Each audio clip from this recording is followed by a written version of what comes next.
तो hello guys, आपका स्वागत है मेरे एक और न्यू व्लॉग में। तो मैं भी वापस जा रहा हूँ आगमन में आज 20 तारीख में। देखते हैं कितना कवर होता है। भाई मैं इधर चल रहा हूँ बीच पे।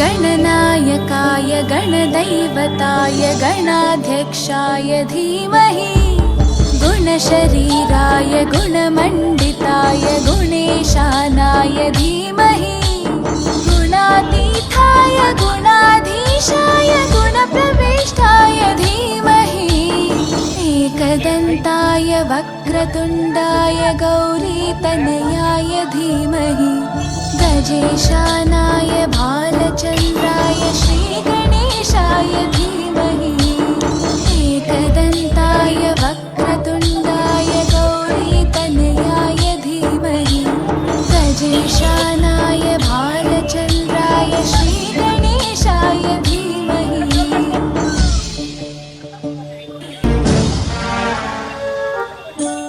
गानचतुराय गानप्राणाय गानान्तरात्मने गानोत्सुकाय गानमत्ताय गानोत्सुकमनसे गुरुपूजिताय गुरुदैवताय गुरुकुलस्थायिने गुरुविक्रमाय तुल्यप्रवराय गुरवे गुणगुरवे गुरुदैत्यकलक्षेत्रे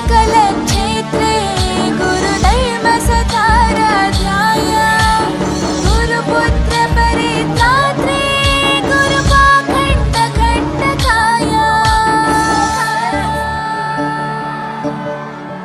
गीतसाराय गीततत्त्वाय गीत